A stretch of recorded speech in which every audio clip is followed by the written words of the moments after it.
Ethiopia, home to more than 100 million people, the original home of the coffee bean, seat of the African Union, and a nation whose roots stretch back into ancient times. Ethiopia has been heavily settled, going far back into prehistory. Da'amet is the earliest known kingdom in this region, and was a contemporary of ancient Egypt and Nubia to the north. On the opposite side of the Red Sea, facing Da'amet, was the kingdom of Saba, in modern-day Yemen. These kingdoms appear to have had close ties, and some even theorize that they may have formed a single kingdom. According to Ethiopian tradition, this was the home of the legendary Queen of Sheba. She converted to the faith of Solomon of Israel, and bore his child, who returned to Ethiopia to rule as king, beginning a long line of Ethiopian kings who claim direct descent from King Solomon. The Ethiopian Church today maintains the Ark of the Covenant was brought to this ancient kingdom during this period, and is being kept safely there under guard for more than 2,500 years. For unknown reasons, Da'amet gradually eroded into several city-states and successor kingdoms around 400 BC. One of these, Axum, would evolve into the first well-documented great power to rise in Ethiopia, and was able to unite the northern Ethiopian highlands beginning around the 1st century BC, where they established bases on the Ethiopian plateau, and from there expanded. By the 1st century AD, they became a major player on the commercial route between the Roman Empire and ancient India. A notable Persian religious figure and scholar of the time regarded Axum as one of the 4 great powers of his day, alongside Persia, Rome, and China. To facilitate this booming trade, the Axumite kings minted large amounts of gold currency that became widely used and have been found throughout the Mediterranean to India. Around 325 AD, the king Ezana converted to Christianity, making it the state religion, and was also the first state to ever use the image of the cross on its coins. Ezana campaigned against the kingdom of Kush to the north, as far as the borders of the Roman province of Egypt, and is believed to have been the reason for that 1,000-year-old kingdom's collapse. Included in his many titles were King of Kings, King of Saba, King of Salhen, and King of Himyar, which are all in modern-day Yemen, indicating that he either controlled or annexed these kingdoms, or perhaps they were merely tributaries. The kingdom of Axum would reach its apogee during the reign of King Caleb, who invaded the Arabian Peninsula in 520, with a vast army against the Jewish king Yusuf of Himyar, who had been persecuting the kingdom's Christian population. 5 years after installing a native Christian viceroy, one of his own Axumite generals killed the viceroy and declared himself king of Himyar. This general turned king, Abraha of Himyar, is mentioned in the Quran for his failed invasion of Mecca in the year 570. The rise of the Arab Empire would signal the decline and eventual demise of both of these kingdoms. Axum was completely cut off from any contact with the Christian Roman Empire and the vast revenues generated from Roman trade. The kingdom of Axum had a slow decline and began to contract back into the highlands. The kingdom of Alodia formed on its northern border and converted to Coptic Christianity and spoke a Nubian dialect, in contrast to Axum's Semitic dialect and script, used since the days of Da'amet in the 9th century BC. According to Ethiopian tradition, around the year 1000, a female pagan warlord overthrew the kingdom of Axum, laying waste to the land, burning ancient churches to the ground, and hunting down all members of the royal family of Axum.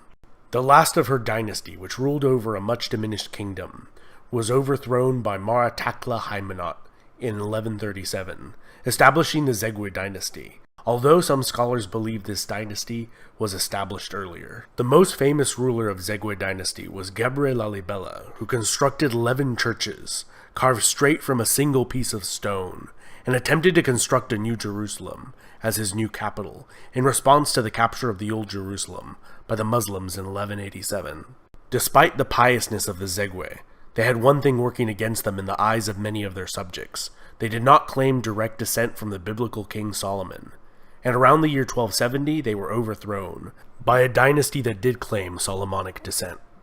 This Solomonic line of kings ruled Ethiopia for more than 700 years, with a brief interruption during the 14-year Abyssinian Adal War, in which the Adal Sultanate was able to annex Ethiopian Abyssinia with Ottoman help, only to be beaten back to their original borders by the Ethiopians with Portuguese assistance. The Age of Princes was a period in Ethiopian history from 1769 till 1855, when the country was de facto divided within itself into several regions, with no effective central authority. It was a period which the emperors from the Solomonic Dynasty were reduced to little more than figureheads, confined to the capital city of Gondar, and local warlords fought each other for supremacy. This came to an end with the reign of Tewodros II, who re-established his dynasty's authority over the nation. However, this respite was short-lived, and he would commit suicide instead of being taken prisoner by a British expedition. The British would sack the Ethiopian capital and carry the Solomonic Dynasty's crowns and treasure they had accumulated over the centuries back to Britain. Ethiopia's troubles were not over, and in 1874, the Ottoman-backed Ismail Pasha of Egypt invaded Ethiopia with the goal of creating an empire that would include the entire length of the Nile River. His sizable army included a large number of recruited American and European officers. The Ethiopians had been working hard on organizing and modernizing their military since their experience against the British, and were able to utterly defeat the Egyptians in 2 decisive battles. The Ethiopian Emperor Yohannes would die in battle against a Sudanese raiding force 13 years after defeating the Egyptians.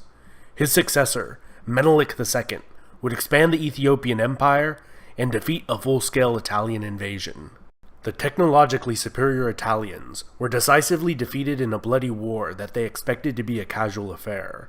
40 years later, masterminded by the Italian journalist turned dictator Benito Mussolini, the Italians invaded again, this time sending an overwhelming force of approximately 500,000 men, 600 aircraft, and 800 tanks. Despite this, the war was still a long and bloody affair. The Italians gained little from the annexation and committed widespread atrocities against the Ethiopian population, which they never fully managed to control. Ethiopian Emperor Haile Selassie returned to Ethiopia from exile in England to help rally the resistance. The British began their own invasion in January 1941 with the help of Ethiopian freedom fighters. The last of the organized Italian resistance in Italian East Africa surrendered in 1941, ending the Italian rule. The Solomonic monarchy was fully restored after the war. In the decades that followed, Haile Selassie would begin to slowly implement democratic reforms in the nation. However, many blamed his grasp on power for the slow pace of modernization.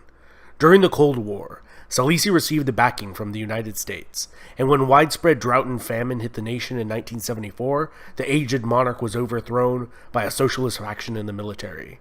They viewed Selassie as an agent of the corrupt capitalist West, and united with Eritrea, forming a larger chaotic state that was plagued by infighting and disastrously planned and implemented socialist policies. Eventually, Mengistu Haile Mariam brought an end to the more than decade-long power struggle and attempted the creation of a state following the Soviet model, famines and genocide included. In 1991, as rebels closed in on the capital of Addis Ababa, he fled and was granted asylum in Zimbabwe as an official guest of Zimbabwean President Robert Mugabe, where he still resides today at the age of 80, despite calls for his extradition.